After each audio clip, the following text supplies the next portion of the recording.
کہ عدالت نے اس میں اپنی ذمہ داری کو پورا کیا اور محکمہ داخلہ بھی اور دیگر محکموں سے بھی جواب طلبی شروع کر دی.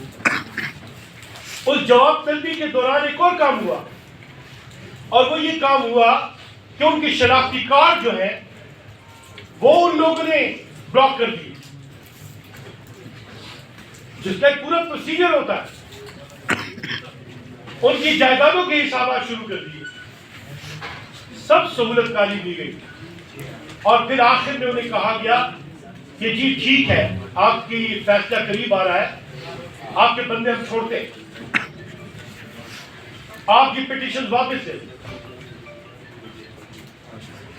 پٹیشنز اس میں وجہ بھی لکھی اور دو پٹیشن واپس لے لی. انہوں نے دیا کہ آپ پٹیشن واپس لے لیں، ہم آپ کے بندوں کو چھوڑ دیں گے.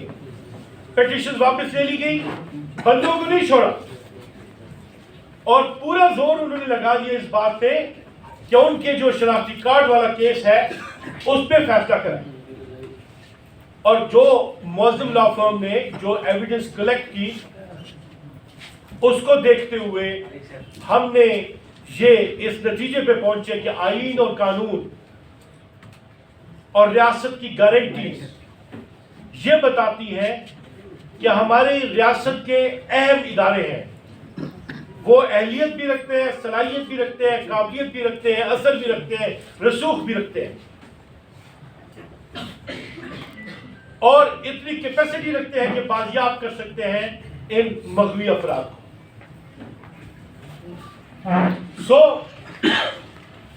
آج کی اس پریس کانفرنس میں ہم اپنے تمام تر ریاستی اداروں سے، قانونی اداروں سے، سیکیورٹی کے اداروں سے یہ بات رکھ رہے ہیں سینسٹائز کرنے کے لیے کہ دیکھیں ہمارا سب کا ملک ہے، معیشت کا برا حال ہے، لوگ یہاں سے جا رہے ہیں اور ہم یہ کوشش کر رہے ہیں کہ فارن انویسٹمنٹ لے کر آئے.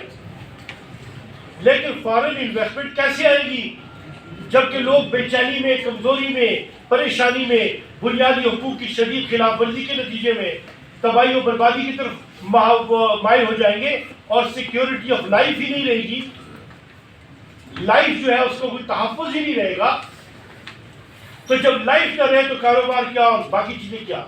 ایک سال ہو گیا ہے پچھلے رمضان سے لے کے اب یہ رمضان ہونے والا ہے، ان کی صورت ان کے گھر والوں نے دی.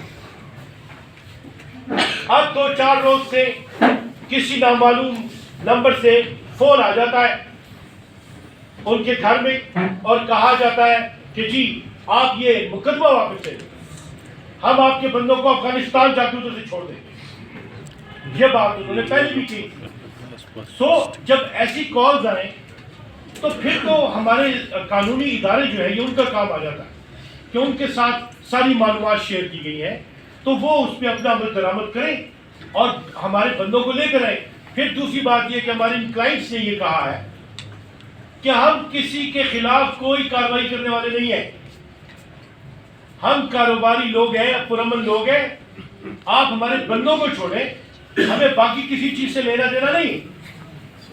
لیکن پھر نامعلوم فون آ جاتے ہیں کہ جی آپ اس ملک میں 200 کروڑ روپے کی انویسٹمنٹ کریں. ایک طرف ان کی شناختی کارڈ آپ ختم کر رہے ہیں، دوسری طرف انہیں منظر سے ہٹایا ہوا ہے، تیسری طرف آپ کہتے ہیں انویسٹمنٹ کرو. یہ ایسے سوالات ہو گئے ہیں جو کہ میں سمجھتا ہوں کہ ہمارے لیے بھی، ہمارے ریاستی اداروں کے لیے بھی چیلنجنگ ہے، اس لیے کہ یہ کون لوگ ہیں جو یہ ایسی سچویشنز کر کے ایسی فضا بنانے کی کوشش کر رہے ہیں. اس کو دیکھنا یقینی طور پہ ان اداروں کا اور ہم سب کا کام ہے. دیکھیں فنڈامنٹل رائٹس میرے اور آپ کے ایک جیسے.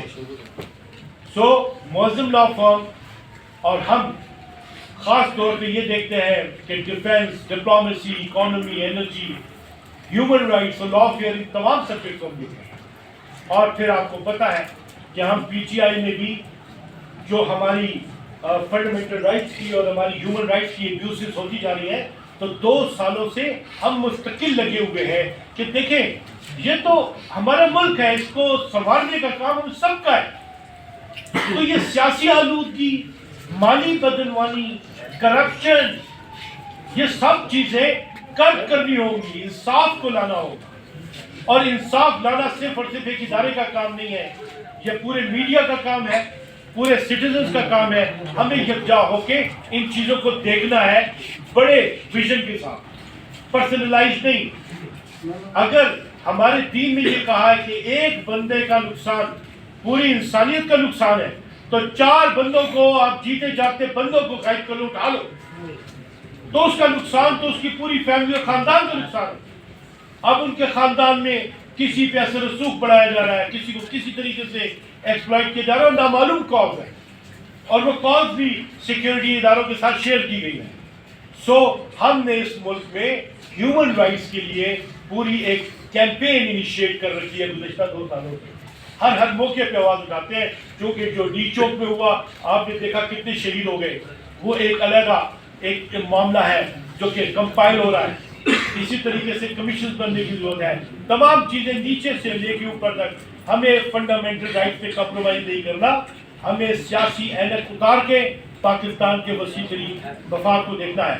اب آپ کے ذہن میں یہ سوال پیدا ہو سکتا ہے کہ جب آپ کا میٹر عدالت میں ہے تو پھر آ کے اس کانفرنس کے ذریعے آپ کے ساتھ شیئر کرنے کی کیا وجہ ہو سکتی ہے؟